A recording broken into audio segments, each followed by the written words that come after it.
All right. We are. So mute your mic for me, bro. Yes, sir.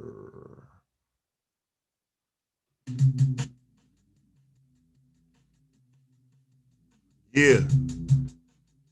Yes, sir. Yes, sir. We in here. We in here.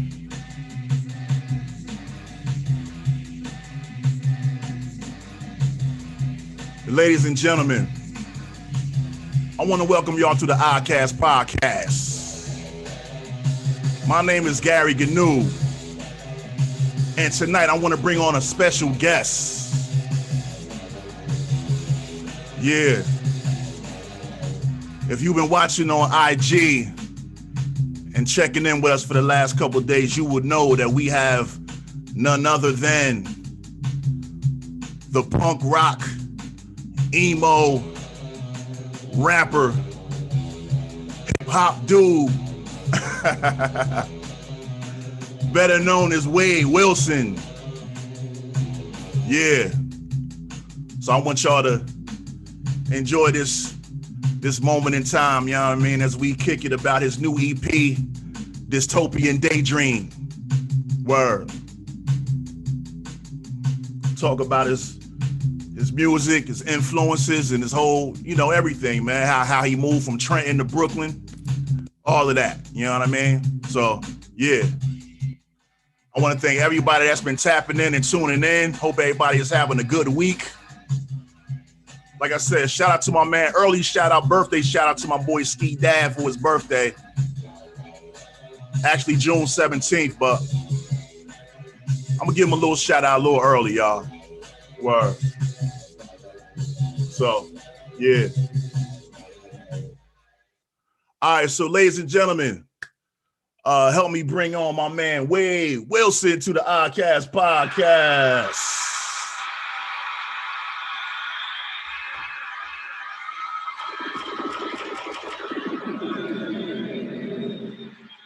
Yeah. Brother Wade, what's good? What's good, King?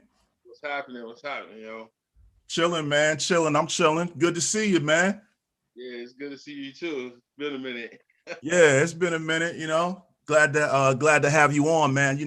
First and foremost, I want to say thank you for taking the time out, man, to come on the platform and chop it up with your boy tonight, man. You know what I mean? Appreciate that, bro. Yeah, I appreciate you having me. It's good. Definitely, man. So, yeah, man. So, for those that don't know, man, tell the people, who you are and the style of type of music that you do, bro. Well, I'm Wade Wilson. I call myself like a MC rapper, depending on how you say it. The other titles kind of got bestowed on me because of the things that I'm into. Like I've been into rock music for forever. And somewhere along the line, I started implementing it a little bit with my style and, right. Little things from the styles that I choose, like my look and different things like that. But, I just feel like I express myself and I'm not mad at the titles because they do kind of fit. Right. So what are some of the titles, man, that people call you or that they give you, rather music wise, respectfully, you know what I mean? Yeah, well, out of all the things that I've ever done was like I used to be heavy into rock and I made in one of my earlier mixtapes, I had a reference and it was like kind of based around Kurt Cobain. It was called a Kurt Cobain mixtape. And it was one of the first things that I ever got attention for and it got reviewed. And the lady that wrote the review said, while Wade fancies himself as the red skin Kurt Cobain because of the red tint in my skin, but he actually owes more to Gerard Way in the lyrics and what I talk about, like inner and emotional things. Well, Gerard Way is the lead singer of My Chemical Romance. Okay, that was my next question. So that kind of stuck when other people talked about it or whatever. And like, you know, I mean, I do. They are another band that I like is My Chemical Romance. So it's like it kind of stuck around, and you know, I've never shied from it, and I don't shy about any talking about anything in my rhymes, anything from the street stuff to emotional stuff to whatever, to social issues or whatever. No doubt, man. No doubt. So where you from, bro? I was born in Atlantic City, New Jersey. That's where I'm originally from. All right. I was born Shout out there. to Atlantic City. Of course, HD. spent a lot of my formative years in Trenton. We moved around a lot. I've lived in Queens. I lived down south in North Carolina, Uh-huh. specific town called Pittsburgh, area called Chapel Hill. Bounced around. I went to college in Charlotte, North Carolina. I was all over the place. But I mean, like, where would you say you spent like your formative years? Like, you know what I mean? Um, I'd say probably Trenton. I spent most of my life in. All right, cause that's where I met you. You know what I mean? Yeah. Yeah, I never forget meeting you out walking my dog. Word. That was where I first met you, was out walking my dog. That's right. Damn. You just brought me back. Yeah, I forgot about that, man. Cause I used to, I cut my mom's grass. You know what I mean? That was your mom's house. Yeah, yeah. And just Bro, what was your dog's name, man? He was a cool dog, man. my dog's name was Bear. Yeah. He was a Kita mix, and I just like He I was got big, but he was a cool dog, man. I was my man. Yeah. That's what's up, man. So like growing up as a kid, man, what was your what was life like growing up for you, man? What were you into, man? Were you into sports or music or art? I was into a little bit of everything. I was always like creative, but like no knock on anybody, but I didn't really come from a background where, that was like a big thing. Was like actually my mom was like real like education and like kind of business, like you gotta do better oriented type. So almost everything else to my mom was like kind of frivolous. You know what I mean? Like she Mm-hmm. thought, like she felt it was a stereotype that every black kid thought they had to play sports and Mm-hmm. or like be an entertainer. Like she was like, and that's like she was like that's dream stuff, and you gotta like be educated. Like you gotta have a more grounded thing than that. And Bro, my mom is a teacher, man. So we're retired now, but yeah, so I feel you. Same shit in my house, man. yeah, Go ahead. yeah, it was um it's not like all of that stuff was kind of in the background, but I was always into music. But it's also funny at the same time, she was always into music, and a lot of my family members were into music. Mm-hmm. That's how I got my love for it, was being around it so young. And you know, I remember watching TV shows like Soul Train and other stuff like that, and like Okay. performers, like, and that was another thing. We watched a lot of TV growing up, and Yeah. that's why like I get in a conversation sometimes now, and people are like, "How do you know like every TV show?" I was just like, and like every like I know performers from and music like from when I was a kid, and like even back before that, because my mom and my aunt used to live with my aunt sometime, or like we all used to live in the same house sometimes, and they used to play a lot of music, and I was just like, it was what I was around. So I got exposed to everything from like old blues and like Motown up through like 70s funk to what was going on. And then I got a cousin that's like my sister that's older than me. So like the 80s stuff was like going on at that time. So like I got like everything. And what I started doing was like I like music so much. So I would like do these like things where I would like imitate them, like Mm-hmm. imitate the singers, like move around because like I've seen them on TV, so it's like I was like Right. imitating and stuff. And I remember Jessica, that's her name, called me one day, and she was just like, "You're crazy" or whatever, because I was doing it like I was in front of an audience, like I was really working, like you know what I'm Okay. saying. So as a kid, were you that kid that was growing up and your mom be like, yeah, wait, go sing that song for your grandmama now? Were you Nah, that kid? that wasn't my mom. She didn't think that, like, that was not something she would do. I had a great aunt, is my grandmother's sister, and she thought, and her, and there was two more of my aunts that I used to be with, my aunts Grace. They were my grand aunts. They were my grandmother's sisters.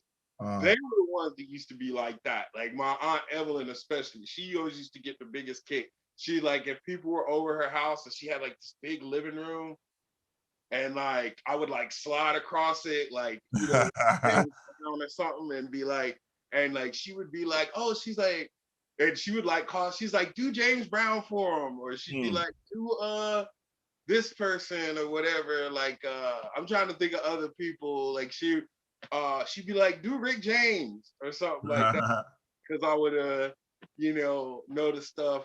And even later when like other stuff came in, like she would just like tell me to imitate the stuff, and like her and her friends. And always think about it, because my aunt Grace was such a serious lady that she like never really got loose, but she would always crack up and like think it was the funniest thing. Like the only time I ever really saw her react was me doing those little performances.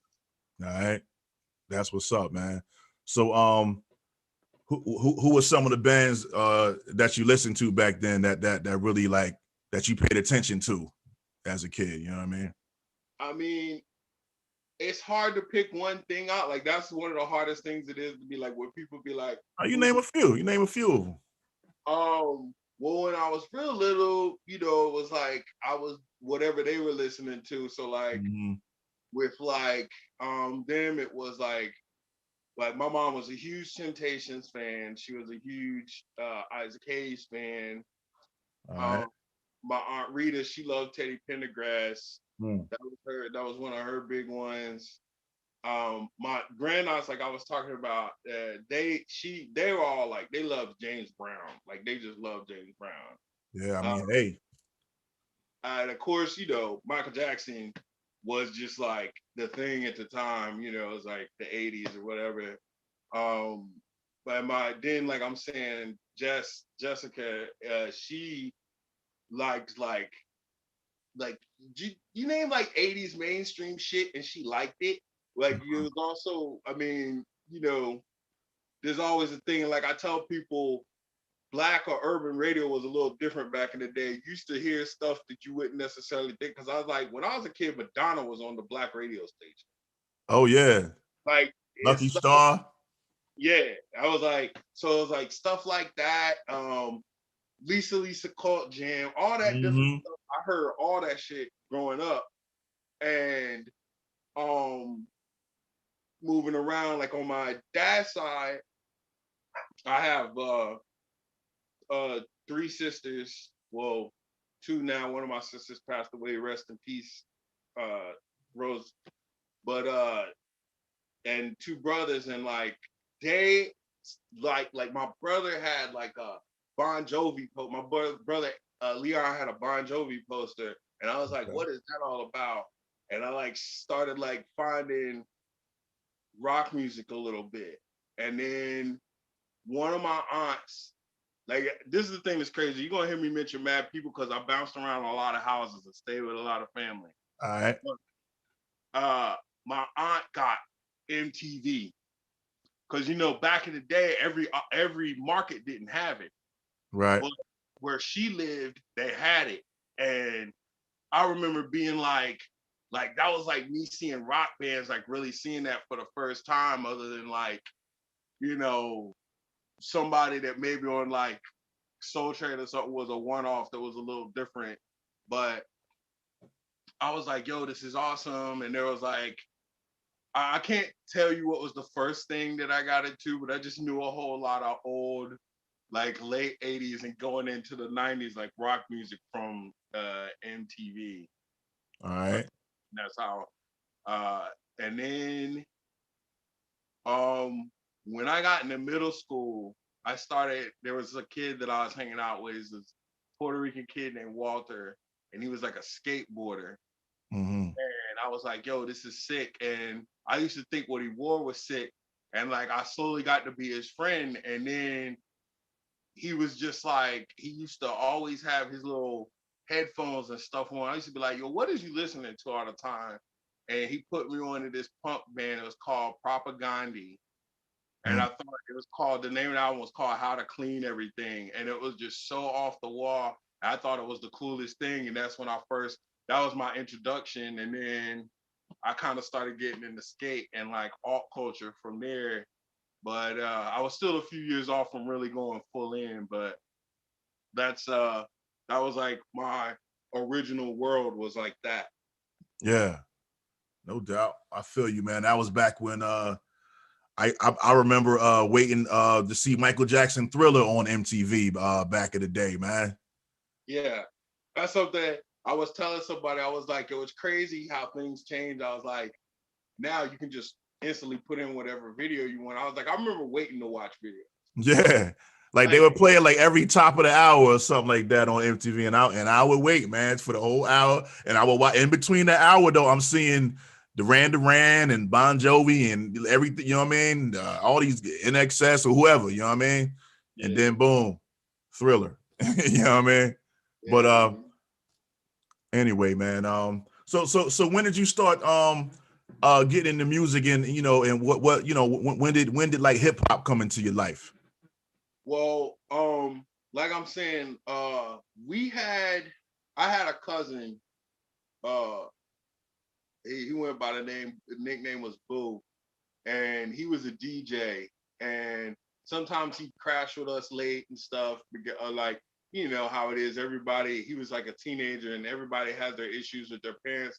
So sometimes he would like crash at my mom's, and he was a DJ. And, you know, sometimes with whatever he would, or like watching me, like his trade-off was like, he'd watch me, my mom would go do something else, and he would set up his turntables and like mix music or whatever. Okay. And he used to do these things called master mixes, and it would have all these pieces from different songs. And I remember like one of my first things was like trying to get the bits and pieces and figure out what songs they were from. That was like one of my first like intense things I did with music. And he would play hip hop mostly, some like, you know, like breaking, like, you know, that like electro music almost. It was like break dance music. It was kind of hip hoppy, but you know what I'm talking about? It wasn't like, yeah, it was like in that space. And that techno, like Africa Bambaataa type shit. You know, like that stuff that was like a thing. And you know, to this, I couldn't name you one of them groups. Now, the only one I really remember was Nucleus. Oh yeah, Jam on It. Yeah. Different stuff like that. I remember it. Some of that stuff blew my mind. Like I didn't find out like Tom Tom Club was white people until I was grown. Like I've always thought it had to be some black group that did that. Oh, because he was saying James Brown. Yeah. I was like, yo, when I saw that was white people, like, shit. You know, them and Bobby Caldwell. When I found out they were white people, chopped my line. Like, wow. But like, yeah. So he played hip hop, and I remember one day he played Eric B and Rakim. And I don't know, I had to have been way little, but I remember hearing that and was just like, what is this? Like I had heard other hip hop before. Paid in Full? I ain't no joke. What did you hear? Eric B for President. Oh, Eric B for President. Okay, yeah, man. The moment that changed my life was when I first heard I Came in the Door, said it before. I was just like, yeah. I was just like, it was just like the awakening moment. It's like with and it was like you hear the Hallelujah chorus and the lights. Yeah. Like, yeah. It was like that moment for me. Yeah. Yo, like this is, and it was just like I got stuck on it, and I was like trying to find any little hip hop thing I could, because I was still so young that it's not like I really had my own music yet. So it was like I was just like I don't know, like a little kid fiend, like where like who's playing hip hop, like be outside or something, and somebody got the boom box, or like kids with this cars drive by with the booming system or whatever, like All right. it was like anywhere I was hearing hip hop, that was like the thing, and I was just like, I would go in record stores and do nothing but look, because mostly I was like too young to really buy anything anyway, but I would just go in the record stores and like look at the covers of things. Like I just used to do that. And the most disappointing thing for me as a kid was seeing plain sleeve 12 inches. They don't really have any picture or anything on them. Oh yeah, yeah. Just see the It's just label. like paper or some shit on it. Yeah. Cause like it was nothing for me. I was like, it was nothing for me. And it was like, to this day, I was like, yo, I probably saw some amazing records that I just didn't pay attention to because I was like a little kid. But just everything, I love the way it looked. I remember. I was gonna ask you which what covers stick out to you and shit the most. One of the first ones that ever stuck out to me was EPMD.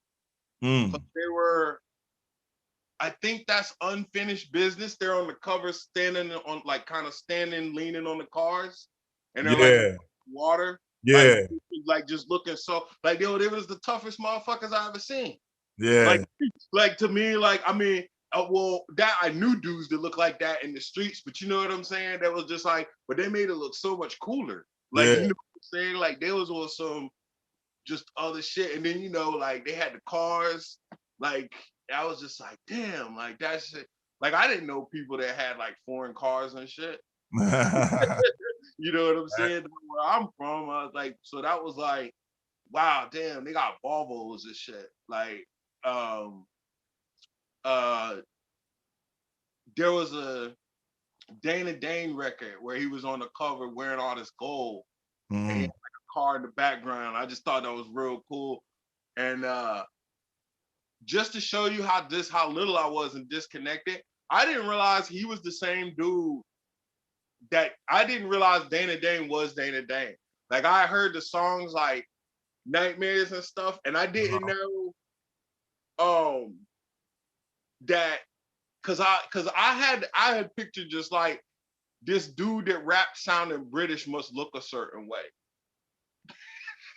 Like I didn't put like I just had these weird, like when you're a little kid you just have weird ideas in your head.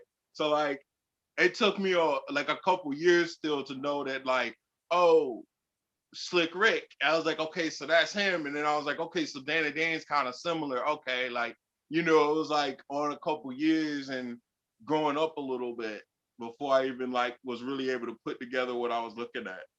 All right, no doubt.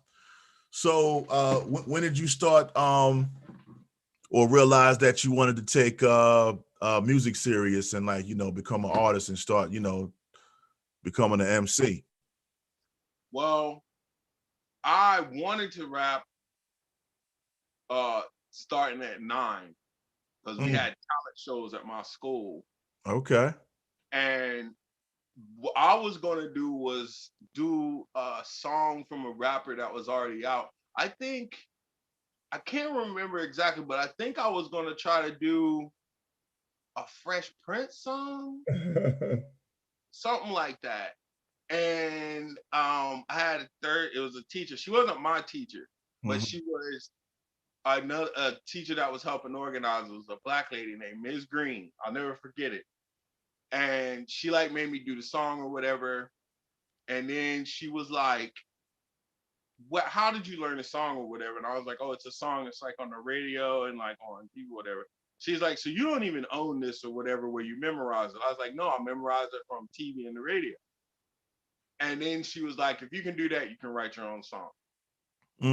So she got me, and there was this kid, Richie, and this kid, Stanley. And they were other dudes that wanted, and she like put us together as a group. And she like, yo, I'm saying, like, I always make the joke that she was like, what's her name? Sylvia from Sugar Hill Gang. So, From okay, Sylvia Rome. yeah, because she took the three of us and put us together, and like we like made raps, and we like came up with this thing. And I don't know where she found this instrumental. I swear, I wish there probably is a tape somewhere. I just don't have it. But she came up with a whole thing. Like, she came up with these outfits for us. Really? The whole nine, because she had us do jeans with white button-up shirts and like these red bow ties. Word? So this was your music teacher? Who was this? She was just another teacher. Like, that's what I mean. She wasn't my direct teacher, because I had a different teacher, because we were in third grade. Okay. So, you only have like that one teacher. Yeah. But she was another teacher. I knew her from being at school, but I didn't know her until we did the talent show. And I feel like it was one of them things where race is in the middle of everything, but I feel like it was one of them things where there was like the music teacher was another name. I can't remember that lady's name. Chase or something like that was her name, Miss Chase. And I felt like she didn't know what to do with a lot of the Black kids that wanted to do something, because my school was kind of mixed, but it was like heavier white than Black at this school that I was at. So I felt like Miss Green kind of stepped in and was like, all right, I'm going to help you out with this.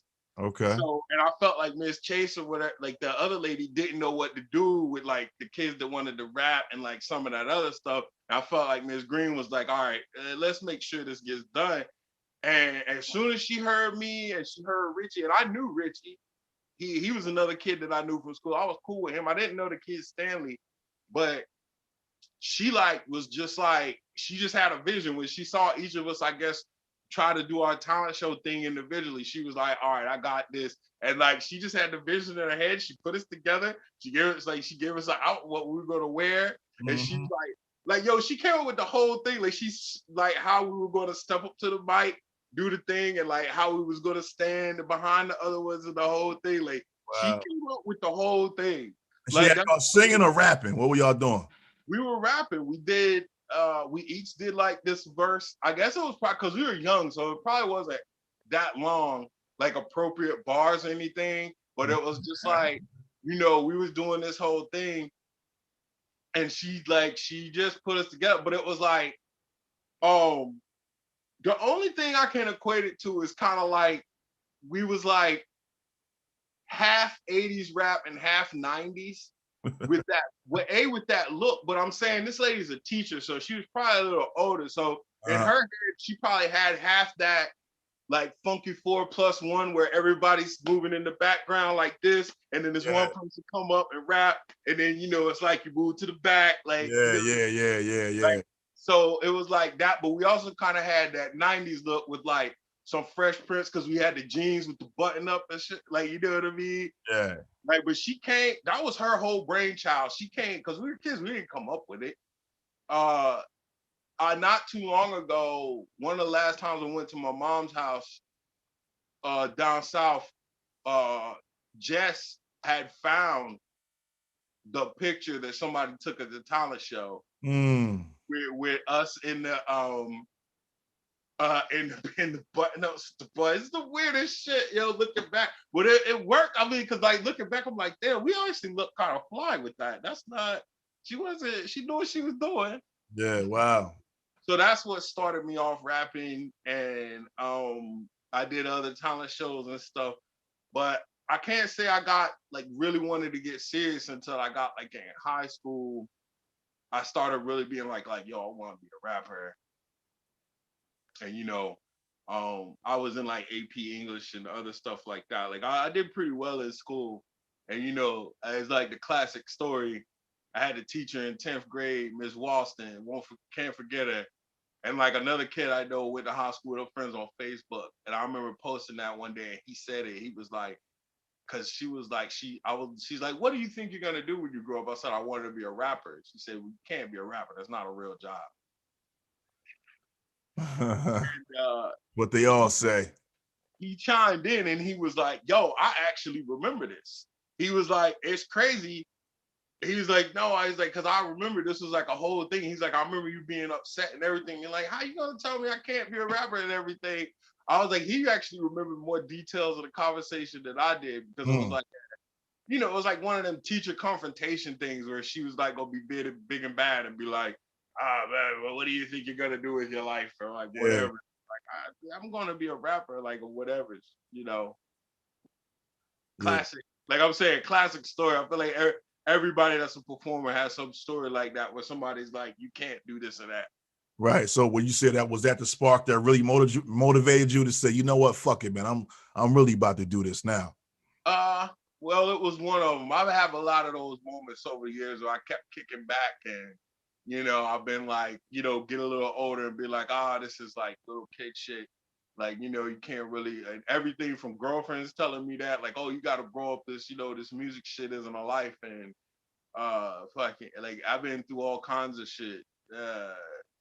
You Yeah, know, man. so it's been a lot of back and forth, but I said, like, it really kicked in, I guess, the last, I'd say 12 years, once I put that the mixtape that I'm talking about, the Redskin Kurt Cobain thing. Okay. That was like when it was like, because that was around the time, right? I had my chance meeting with Outsiders, did the song with Young Z. Okay. Uh, Who was on the show? Shout out to Young Z and the Outsiders. yeah, that was a big, yeah, I saw that. I was real amped about that. All right. Yeah, I remember you chiming in. Yeah. Yes, he was the man. Like, he was the one, because when we did that, I was kind of part of a group and everybody was supposed to go. I can't remember how I even got the connection, but it was like, chance, meet this person, meet that person. And I was all like, yo, you go with Outsiders. And like, the other dudes of the group didn't show up. So I went up there I went to Newark by myself, and he was like, I'm gonna be honest with you, the shit you sent me, he was like, I was kind of more amped on you anyway. I kept kind of, he was like, it was some cool shit on there. He was like, but you were the one that kept coming with some different shit that I was waiting for you to come back in. So then it's like, he started working with me, did a couple songs, you know, things turned into other, but you know how it is. Cats like him, they got busy. So, you Yeah. know, he wanted to keep working with me, but you know, shit happens. And he had me play some of those shows at the old fun house. And that was like some of my first, like, what I call like getting into the era of real performing. And the that was like the re-energize to these years that have happened since. Like, I call it really being like putting out my own music, doing shows, going on tour, you know, everything, you know, I don't like to disrespect or anything, but my mom did tell me once, like, she was like, you're never gonna get anywhere rapping. Yeah. And the funniest thing was one day, and I mean, you know, it's just something like, try to kick it out of your mind. Like, it's something that does creep on you. Woe with me. You know, I'm a little nuts, so things creep back into my mind. But I remember the day I got out the van in LA, and we were like downtown LA, like, you know, I can see like the Capitol Records building and all this other stuff. And I remember being like, I heard my mom's voice and was like, you're never gonna get anywhere rapping. I was like, I'm in LA. I'm That's a what's kid up, that's man. barely left the East Coast, but I'm in LA. I was like, I literally toured all across the country. I haven't been to every state, but I was like, I done like 3/4, I think, last time I counted, of the continental United States I performed at in some capacity. Okay, that's what's up. Well, hey, shout out to that, man. You know what I mean? For real though, that's a big accomplishment. You know, I think, you know, I've probably known you at least maybe 10 years now, man. And ever since, you know, from the time I met you, I met you, you know, as a dude doing music. You know what I mean? So Yeah. you have come a long way, man. So you've put out plenty of mixtapes and plenty of videos and things of that nature, man. But right now, I want to talk about your new EP that you just put out. and I also want to show a visual so that people can get a feel for you know more of who you are and what you bring to the table. So real quick, man, dystopian daydream. Where'd the name come from, bro? Um, the producer and I, Who's Poison the Herb. producer? Not to chop Poison you off. Herb is my man in Bushwick. I think he's still at Bushwick. He might have be over in Bed-Stuy now, but my man Poison Herbs. Okay. We were both talking about, because when we started birthing this, we were still a little heavy on the quarantine a little bit, because it was back in like November-ish, and the combination of the quarantine, we was kind of trapped in the city, and like it was like the gray days and everything, and it was just like all the political shit that was going on and all the Yeah. back, like we just like, yo, I was like, one day we was talking and I was like, yo, it's fun. It was like, we're like living dystopia. I was like, it's almost like we living in those, like when you watch those movies and cartoons and shit, and it's like what the bad future is like. I was like, it's almost like living that, like riots and like, all this, like the cops and everything. I was just like, yo, and then, they snatching people off the street for protesting, like, and Yeah. I was like, There was a lot of goofy shit going on during that time. A lot of weird shit happening. yeah. I mean, so, and literally I was just like, the only thing, and I think he said it back to me, the only thing we got left is like dreams and imagination, it feels like right now. Like you can't go anywhere and all this other stuff. And somehow playing around with that, I came up with Dystopian Daydream, like as we were formulating the songs. And it was just one of those things that just happened was, I liked his beats. He had heard the mixtape I put out in November. And then it was just like we just started forming and more ideas came. And as we were in that, that's when I said, I was like, it like this culmination of our ideas together is like it's like that meeting of the crazy depressing the dystopia. And I was like in our dreams. Those Okay. things like kind of mashing together in one thing there. Yeah, what I feel that because some of the songs like sound like that, you know what I mean? Kind of daydreamy, real dreamy, like everywhere. You know what Yeah. I mean? That's crazy, man. I'm spitting balls everywhere. Yeah. I felt the Stevie Nicks on that one. Yeah. Oh, okay. That's where you was going. Yeah. Well, that's where I got the idea to say that like that from. Okay. Oh, okay. Yeah. Stevie Nicks song. Okay. I like the production. So everything is produced by the one guy. Yeah, Poison Herbs did the whole thing, and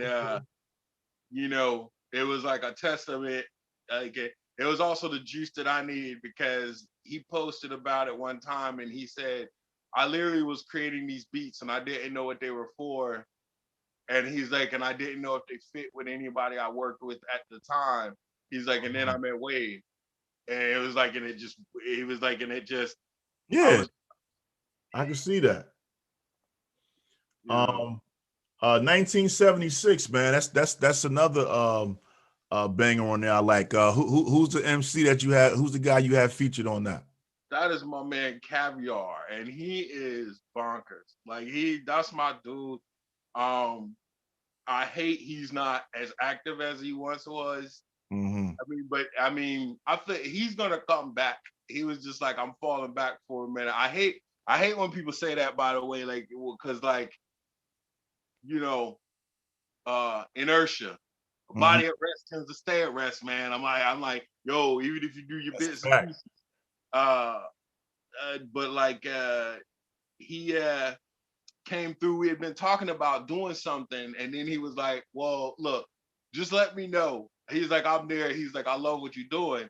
And then when we got to that last track, well, that wasn't the last track, but when we got to that track, I was just like, yo.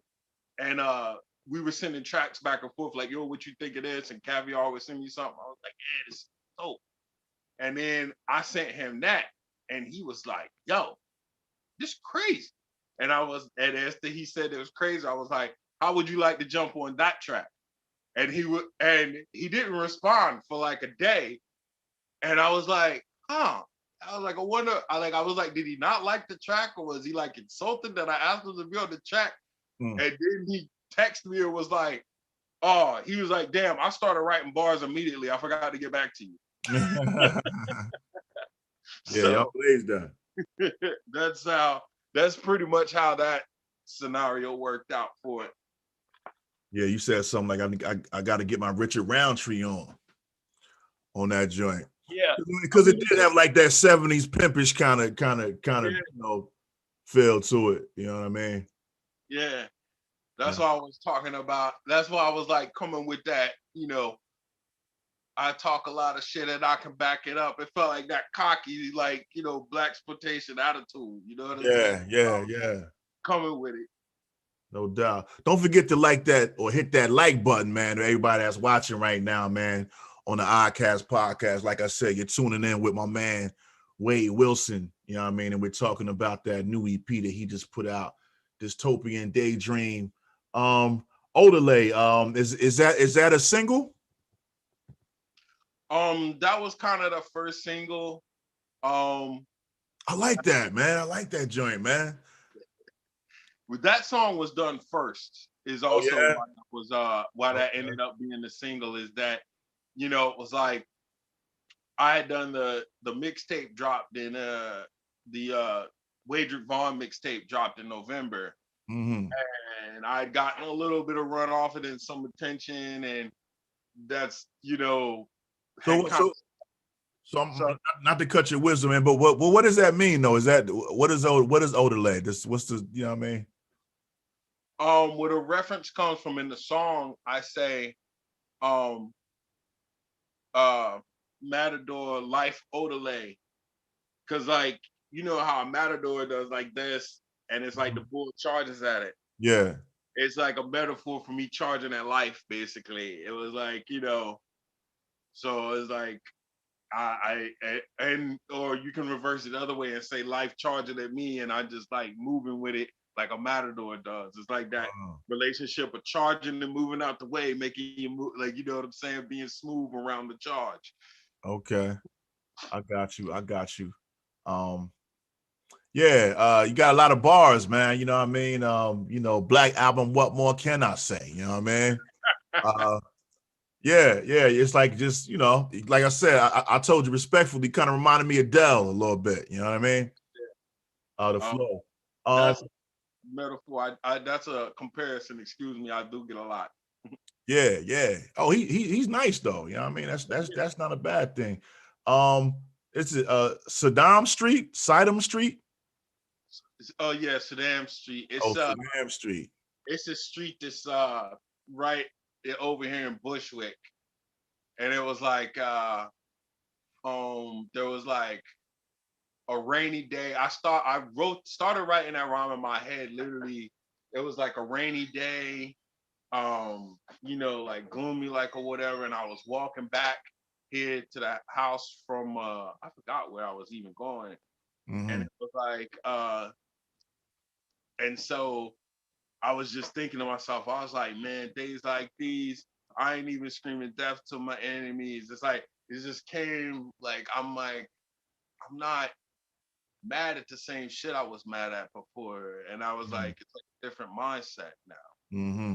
So, I could definitely see that or hear that in your music, man. Definitely hear growth. Because like I said, I remember hearing like your music before. It really was on more kind of like punk rockish kind of, you know what I mean, hip hop. It seems like you're more hip hoppy now, you know what I mean?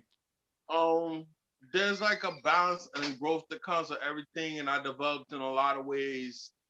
Also, I started, what actually hit me was like, I know punk albums that don't just sound like, 3 chords and dudes screaming. There's all Right. kinds, like like different bands and stuff have done whole different projects that don't sound anything like what somebody expects them to. And I was like, I can still have that aesthetic and that feel,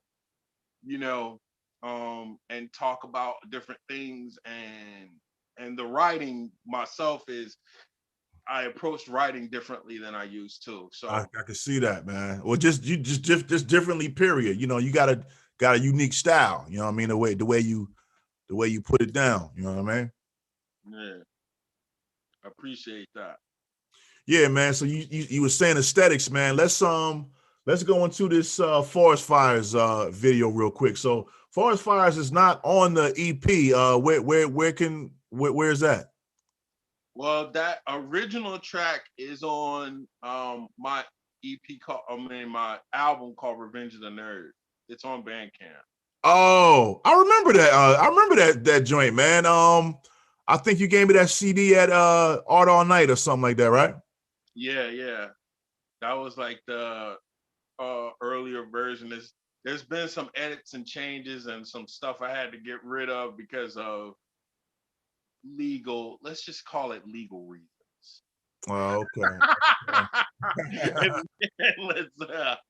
But I remember the cover, man. It had like a skull or something on it with some shades or some shit, right? Yeah, with my glasses, like, because I the kind of glasses that I used to wear all the time at the time. Yeah. That was the other joke with that was and shout out to Tony Goggles in Trenton for doing that design, because that was like one of the things that got a lot of attention at first. Okay.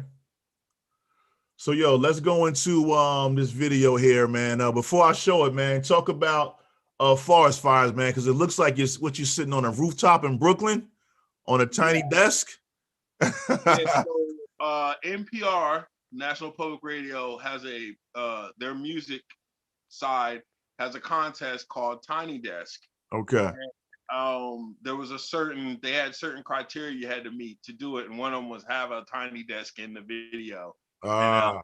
Yeah, I mean, and that they do a whole concert series like that. Yeah. I've definitely watched Tiny Desk performances, man. Wu-Tang had one, Rakim, everybody. Yeah. So I entered it this year after finally kind of knowing what I'm doing. And I went to my boy that's actually his apartment building. Okay. And I was like, we were going to do it like kind of looking out the back window of his place. And then he was like, oh, let's just take the fucking desk to the rooftop and do it. So that's what we did. We took the desk to the rooftop, and we shot on top of, like, we're standing on top of a platform that's for doing work on top of the building. Yeah, I see that. So it was interesting to shoot that, but I've done some stuff up there before. I did a live feed back in the fall on there, but we shot it differently, and you probably wouldn't be able to tell it's the same place that we shot it. But yeah, we did so, and the concept behind the Tiny Desk, of course, is you do it like a show, like, you get your mic, it's like a live performance, and put the desk in it, and you're supposed to kind of do like a concert type a shot. Yeah. So, that's what you see here. All right. So can you see that on the screen? Yeah. All right.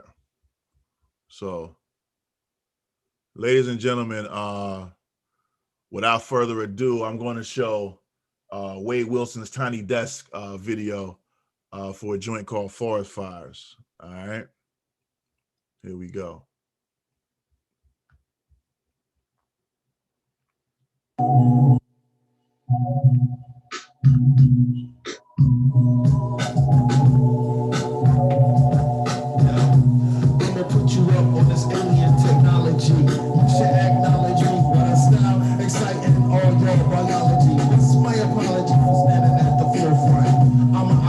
Strange, but it's kind of my thing.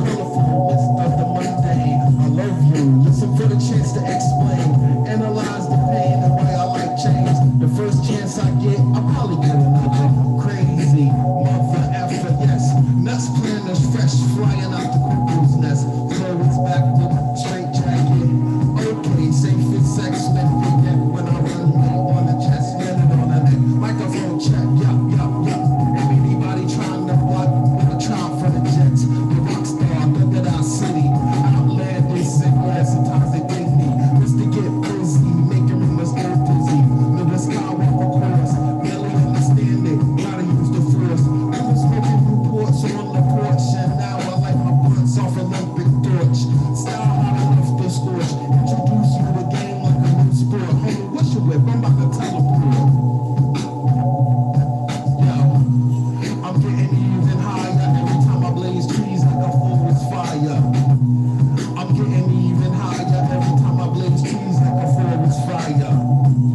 Hey yo, I got impatient, we're doing negotiation. I heard the hating, red battle in the sky demonstration. I'm clearly communicating, third way your navigation. It's all uncharted to the places I'm thinking. But let's start it out with the basics. I talk about myself, call it product placement. Of course, the group think they amazing. Started with this crazy rapper in the basement side room, a small apartment. I knew a lot of people want a part of this, but I'm the rapper that stick with it. Earthquake, flood, northeaster blizzard.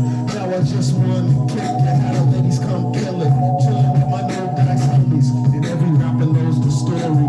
First they ignore me, found that I'm performing, and suddenly they adore me.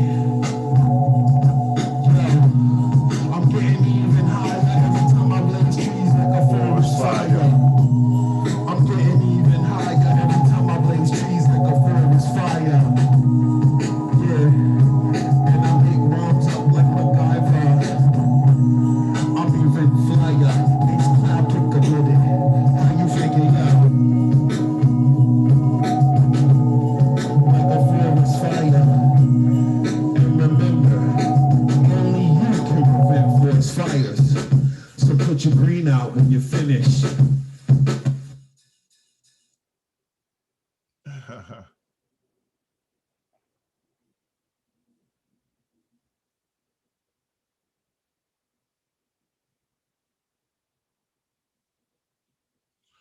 All right, you know what? I think I'm gonna just jump into this the Raven joint too, man.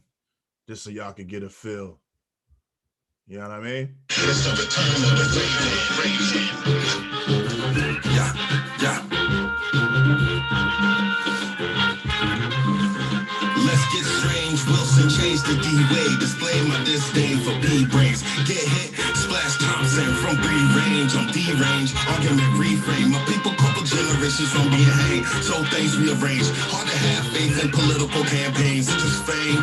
Expose the venomous veins. Stay ready to let all them things go bang. Birdfish tail trashing on Mustangs. Chainsaw Scott Lang. You hang with them guilty by proxy. Four corners of the earth, I send them back boxing. Told your location, doxing. Conniving, I'm foxing. Infiltrate sobers to Roxy. Share moxie, return. Verbal rambling, now they scrambling. Raise the bar, javelin. They limbo under, I see the pattern in. Words scattering, music half talks rattling. Chitterlings, computer circuit chattering. Both sides are so battling, ram battering. Also mask all that Keenan and Kel. I need to dwell and put it in a nutshell. Since next tell, I had the intel. Sidelined by the brain swell. Saying some shit that'll probably give me panicking while planning future shenanigans. Acting laws at Brannigan. Apocalypse horseman. On Anderson. Deco politicians pandering. Pandemic cameraman. Disappointed. Drop your standards then. Curves test the handling. Stats by some paneling. Darkness of depression. Development arrested. Gaslighting. Memory selected. Warning signs neglected. Patterns detected. A monster disaffected. Man, it's all connected. Night terrors, time slip through errors. From president selected to Senate since Zeus Sahara. Ignoring the truth tellers. Praying to the banker to the return check blank. Redemption level Shawshank. Fowler rank. War beyond the tank. Avant-garde. Warriors of phalanx. Fragile clank. Hammer and Hank. Tighter than Spanx.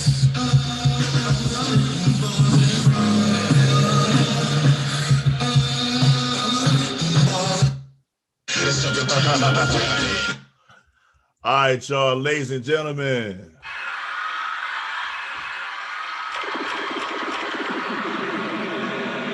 Yeah. All right, that was Return of the Raven. And after that was Everywhere. I'm spitting balls everywhere. Yo, I like that shit, man. You know, I think that what I like about your style and your music, man, is I feel like that it's you. It's like 100% genuinely you. You're not caught up in trying to present like you know, a lot of rappers want to present like this certain lifestyle, this certain gangster image, or this certain kind of baller kind of thing. You know, when you got the, you know, the chicks and the videos and the fancy cars and all that kind of shit. Sometimes we just need like abstract shit, you know what I mean, and different kind of visuals and different perspectives and approaches on, you know what I mean, on the music, you know what I mean, just to add, you know, some zazon to the culture, you know what I'm saying? Well, I also feel like one of my big things is why do we have to put everything in this box? I mean, shit, I like chains and shit. I say that in the song. Like I got my shit, like everything. But like, okay, I can wear a chain, but why I gotta do the same video as these 30 other ones? Let's do this other thing. Or even if we did that, let's do it different. If we went and got cars, like why don't we go like, I don't know, do it like make it look like a race or make a reference to a movie in the cars. Like let's do it something different. Like, or you know, the next video, the song, one of the songs that I sent you that's like not really out yet. I love that. Which one? Yeah, yeah, I like that, man. Yeah. That's Now, what though, now, as I was saying to you off camera, not to cut your wisdom, but I like these like respectfully better, you know what I mean, than what you got out now. I mean, you know, respectfully done. I know now these are on the up and coming project that's to come, man. But I'm liking that, man, so far, man. I say that because I can hear the progression and the elevation in your musically and vocally, you know what I'm saying, with with your rhymes and all of that. Well, I'm gonna tell you 100%. I mean, not to go too left, but this is what it is. I have mental issues, whatever. I don't want to. I like to get on my soapbox about it, but I don't know if this is the time. But um, I'm getting help. I'm on medications now. It's a lot easier to concentrate. Okay. It's Okay. and I'm a lot healthier lifestyle. I'm not you know, I don't really drink or smoke like I used to or do anything else like I used to. And the combination of those things with being in practice, and I'm not so frustrated all the time where I have to take these breaks from music and all the mental shit bouncing around in my head so much Mm-hmm. that I think, like, this is just a theory with me. It could be anything. It could just be also me moving, me being in a better place around a different support system of people that push me in different ways and having a lot of faith. Like, cause I always wasn't sure if some of the people I was working with had the faith in me. Mm-hmm. But like, and some of that, like I'm saying, is the mental health doubt in myself. All of those things. And like now, cause like the way it went with like that was mixtape in November. The Wage Reform mixtape was November. Met Poison Herbs off the stuff I did off the mixtape. And from just working and having so much, like, only thing I say is I had a moment of clarity one night. I went to bed and it was almost like I heard my man Robus, rest in peace. He kept telling me, you got another gear that you haven't hit yet. And I got up at like 3 a.m. and just these rhymes started coming. And I started writing and I started organizing my rhymes in ways I hadn't done before. Like it was so much easier. And I was just like, the progression just started happening. Like it was almost in a certain, I mean, yeah, that took some concentration from it, but it was almost like it was natural. It was almost like I was waiting. It's almost like my brain was waiting for that moment to happen for this development. It's like, okay, that now that you got some of your ducks in a row, like let's knock this out. And it's, you know, when you play a sport, anything else, like I play sports too. You know how when you practice every day, like if you practice your jump shot every day in the game, you start thinking about it. Mm-hmm. Like it's almost like, oh, like, you know, it's not like I need to spread my fingers, follow through with the jumper. It's you do it in the game and you just like next thing you notice your fingers is already spreading, it's already coming off your hand the way it's supposed to. Mm. And it just, muscle memory, the whole deal. It's the same thing. Like, it's like, now I know what I'm supposed to do. And like, once you get that, you can implement it in the game and it comes faster and it's like, all right, yeah, like this where I'm supposed to be. Right. And it just kept, that one's in the bag. Like now we're going to this, I'm developing again and working with more producers. And sometimes the producer brings something to the table that you didn't have before. Or maybe like, well, let me try this rhyme pattern.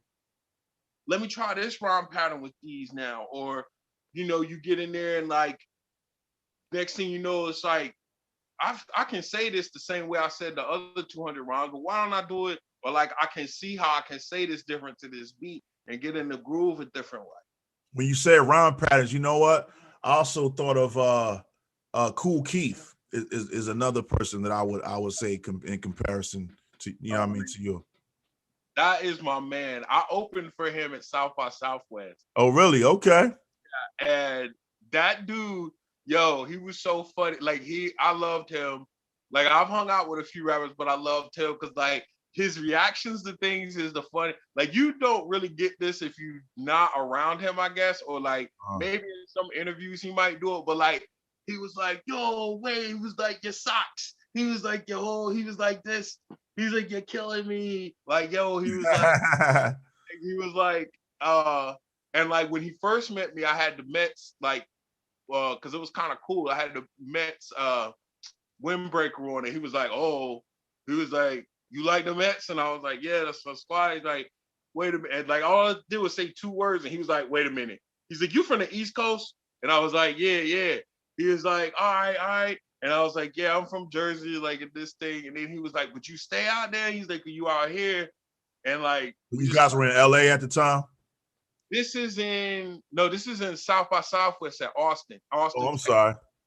And he was just he's like, yo, he was like, what was that performance? He was like, well, like he was just so like, it's like he's blown away by everything that's going in the moment. And he was like, we was in VIP with some girls and shit, like, and drinking, and he was just like, yo, he was like, nah, he's like, wait, take the whole tray of drinks, just bring them all, like, tell them we're in VIP, like, just like, yo, he is my man, yo, he is dope. What's up, yo. He seemed like a cool cat to hang with, you know what I mean? Yeah, definitely, he is. Yeah, shout out to Cool Keith, man. I love to have him on the show, man. Word, man. So yeah, like I said, man, those songs that you sent me definitely show growth. Also, man, I also want to thank you and commend you, man, and for being transparent and speaking on your mental illness. You know what I mean? Yeah. Definitely want to commend that. I consider myself an advocate and an activist when it comes to that. I always like to mention it and talk about it, and because it's taboo and to a lot of people, and especially we have our issues with it in the Black community. Right. Some more serious than others, you know what I'm saying? But is it something that were you seeing therapy or was it like a medication thing that kind of helped it out? It was the combination of things for me. Like, yeah, I'm everything's on a spectrum, and I'm probably kind of like midway because and I'm still learning about it now. Like I see a lot of doctors now. Like, I mean, I used to be ashamed to say it, but I'm not now. I've been bad enough where I've been hospitalized before and other things over it. And I've been to crisis centers and the whole 9. And there's some negative effects for me. I'm not bad, like dangerous to other people or anything like that. I know that's a stereotype, but you never try to hurt me or nothing, bro. You know what I mean? Yeah, I mean, if anything, I mean, not that that's better, but I would probably hurt myself. But that's it's unfortunately it's a symptom of some of the problems that I have. But through what I've been working with now, like I got doctors and I got like a peer counselor and other things like that help me with all that. And I talk to them and, balance it out. And I'm on a couple medications to help balance it. And, it's, I mean, it's infinitely better as far as that goes. and than it has been for some time. Okay, It's that's still what's a up. walk in the park, but like, every day, it it's a little it's I manage a little bit more. I mean, some of it I think you can see with my output is like the proof's there. My attitude daily with dealing with things like here, uh, you know, the other problem is whether you enjoy you're doing or whatever, I was self-medicating.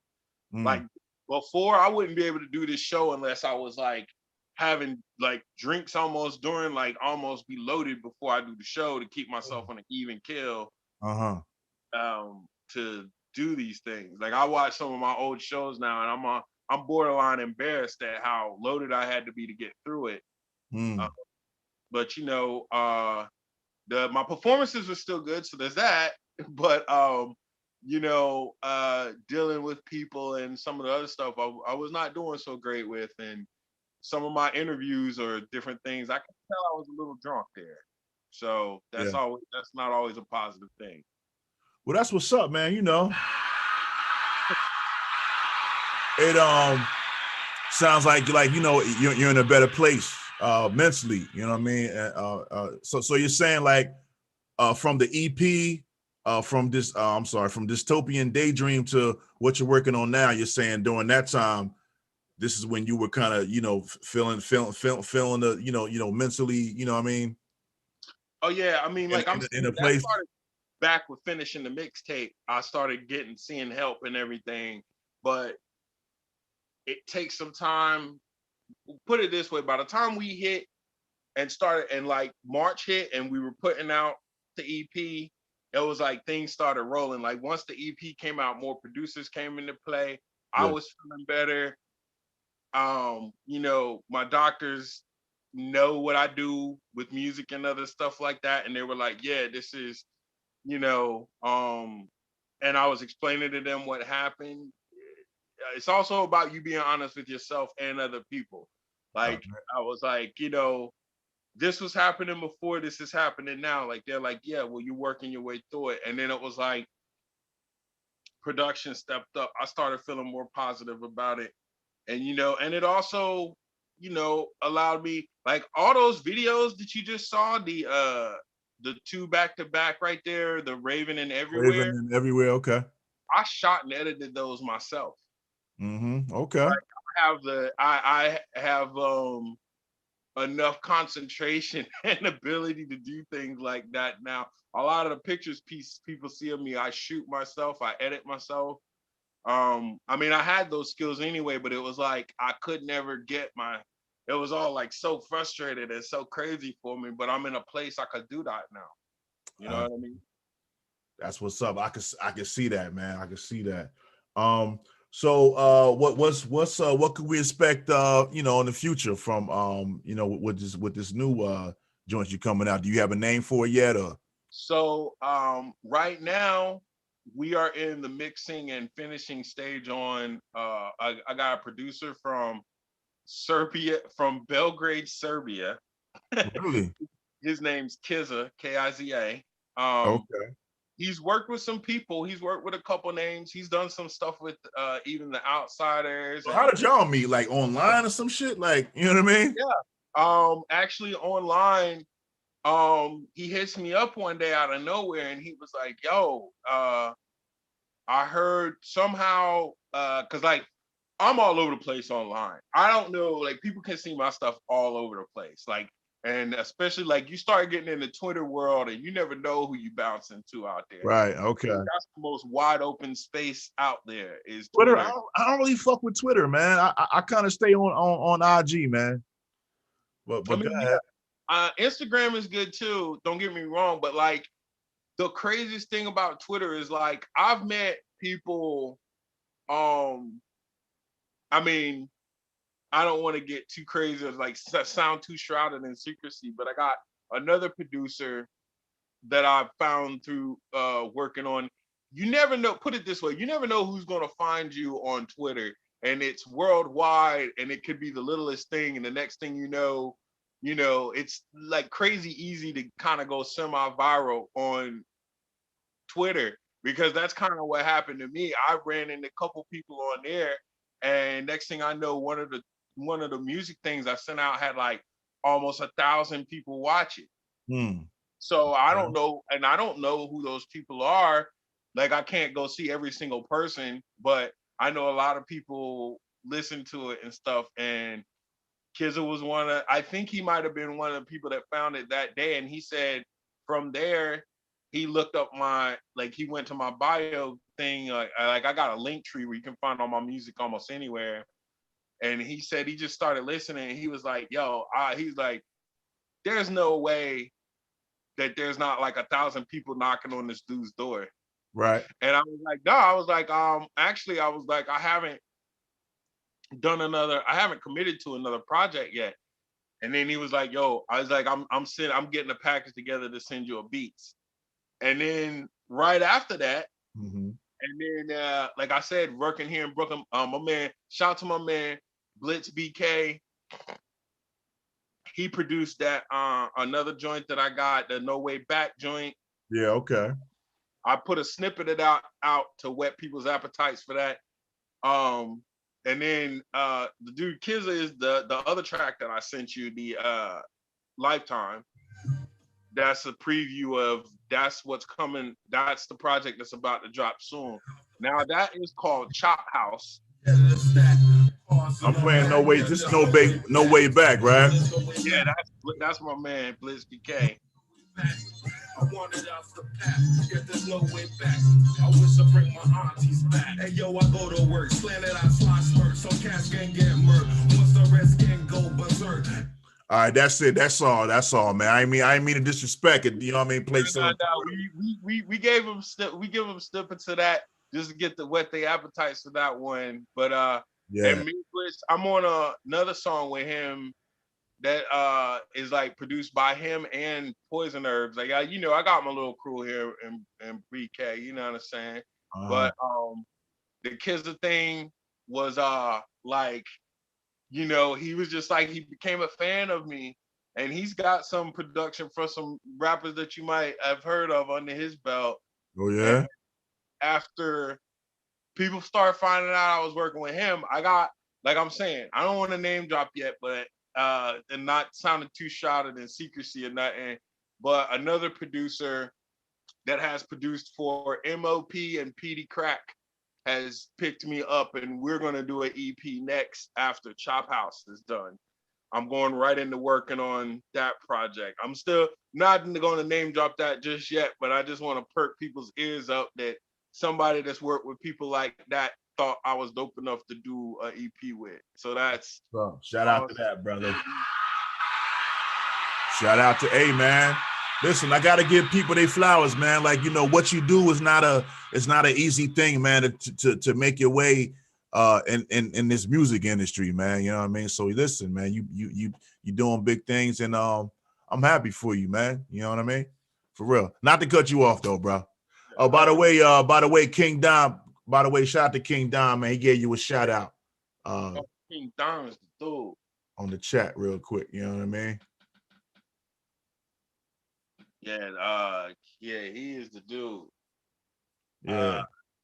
Definitely done some shows with him. He put me on some good on a show with Trife from Woo affiliate. So that was, and just jewels dropping over the years. That's such a good dude, man, to know and get schooled by. And he gets a lot of props, but he deserves more. A lot of people don't know his history. But yeah. All right. So shout outs like behind the scenes, like your team of people that that's been like down, like like your day ones and shit, man. You know what I mean? My man Bass Bronson, Dreddy Mercury has been day one. Ray Strife's been down for years. Ill Omega. I mean, I always got to shout out. Like I got a circle group called No Dice. That's my fan. It's mostly people I'm related to, but it's like my cousin Damaris, my cousin Robbo. I mean, Rob from right down the street there, from your mom's right there. I think you know him. You probably know him if you see him. Okay. Some people call them fats back in the day. Um, I don't know. But uh, I know his face, man. yeah. My cousin Brandon, aka Chatham Boy, and my cousin Tut, like that's the fam. Like they always anything that's got to do with music, they always come at me.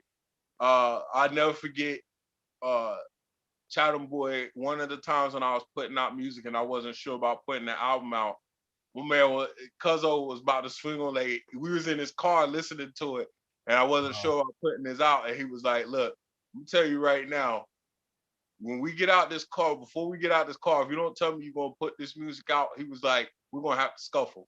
I was like, "All right, man." I was like, "All right, I'm gonna buckle down and put it out." So that's the I ran into so many people with this music. It's hard, and I always gotta I know it's a rest in peace shout out, but my man Two Stone, no matter where I was living, no matter the situation, he would come see me, come check me out. He used to push me out, push me to do music. I got one track with him that's like hidden on my SoundCloud, but it's still there. I'll never take that down just because that was my man's.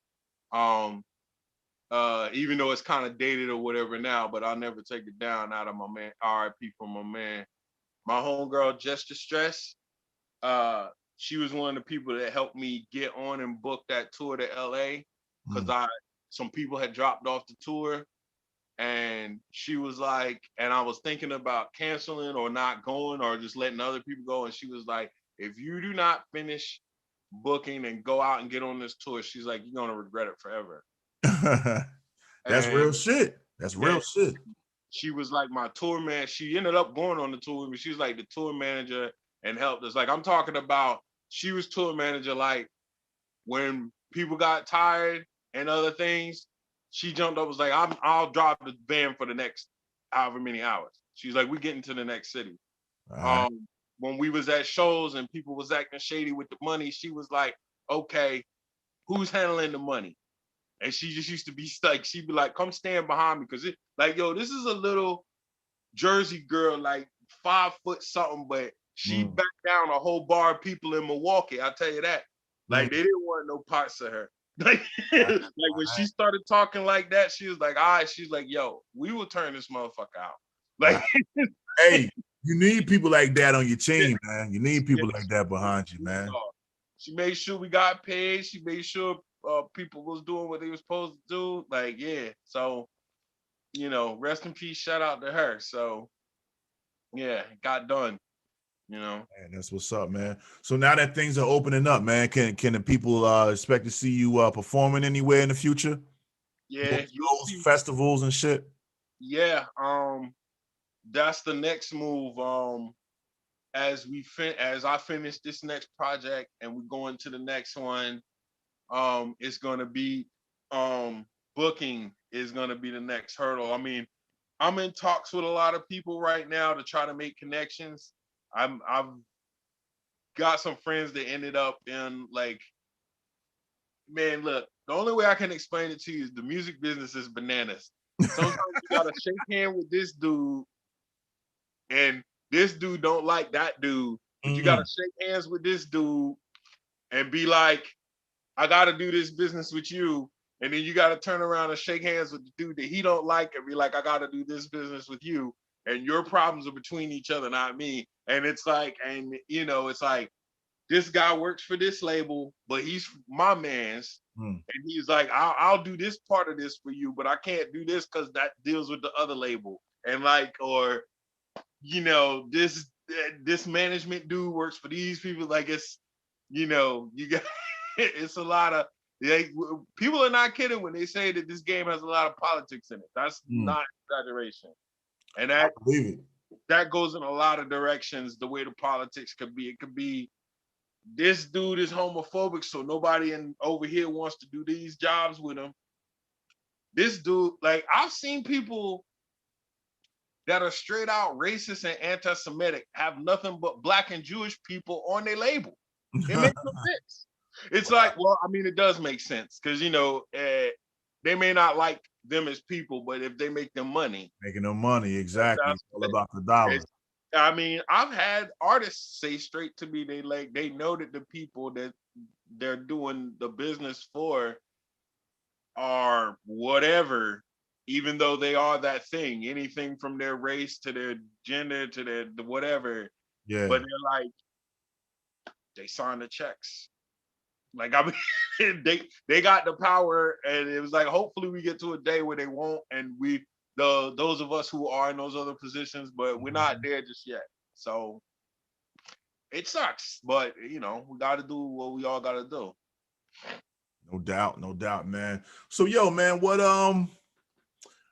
advice would you give to a artist out there who's struggling with kind of the same things that you were, man, with like putting their music out there, or doubting themselves, and you know what I mean? What would you say to a artist that's dealing with issues like that?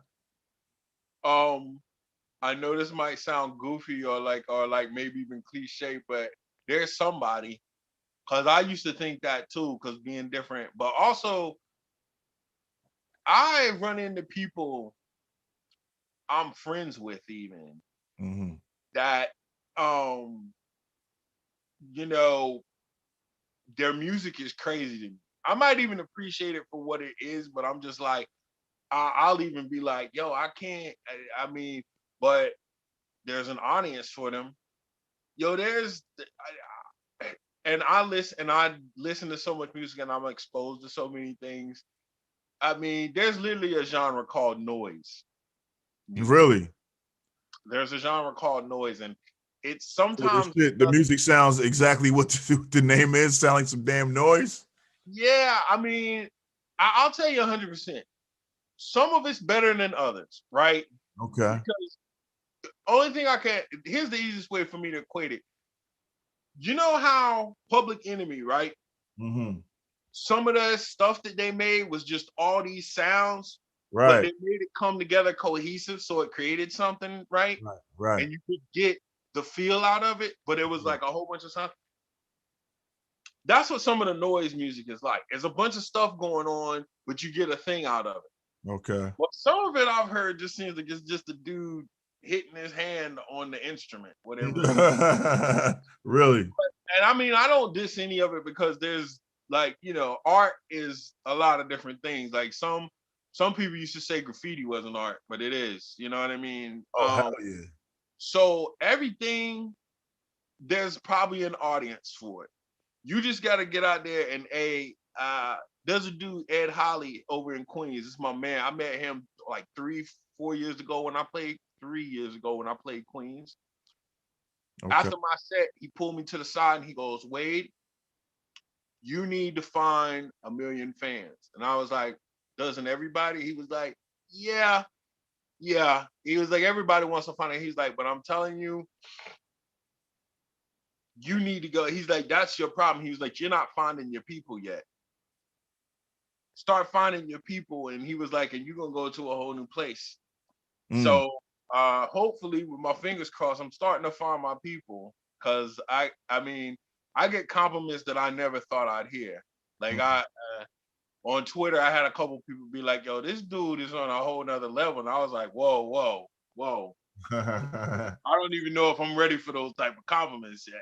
But hey man, I appreciate hearing it. But me personally, I was just like, wow, that's a lot to hear for the first time for me, anyways. No doubt, man. So where can the people get in contact with you, man, if they trying to listen to your music or book you for a show, or you know what I mean? The easiest thing that I would say is hit my link tree. Twitter is always on. That's at Wade Wilson World. But I have a thing called a link tree. You can probably just type in Wade Wilson link tree. And that has everything? Yeah, that's got everything from Spotify to the Instagram. It's got the interview I did at This Is 50 on it. It's got everything. Oh, okay. I didn't know that. Yeah, I got on This Is 50 on the indie interview.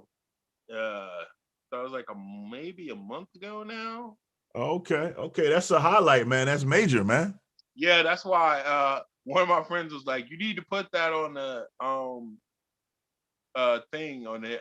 You need to put that on, like, almost make because some people use Linktree is almost like a resume, and also it's like where you can find everything at. So that's why they was like, that's a pretty major plug. So you should probably put that on there.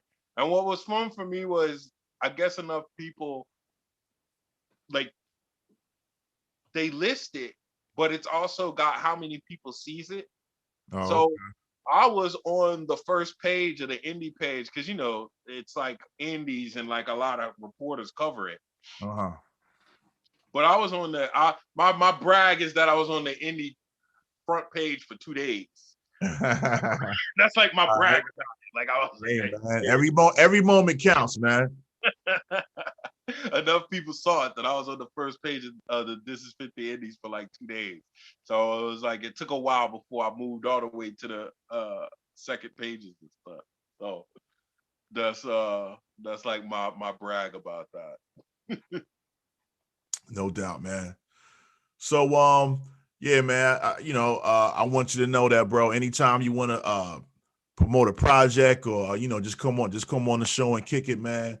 You always got a home here. Wade Wilson, you know what I mean? I appreciate your time, man, and I want to thank you for coming on, man. Shout out to everybody that tapped in and tuned in tonight, man. You know what I mean? And yeah, man, you want to any parting words you want to leave the people with, man? All I can really say is keep your head up best you can. And my favorite saying is shoot for the moon, because if you miss, you'll be at the stars. All right. I like that, bro.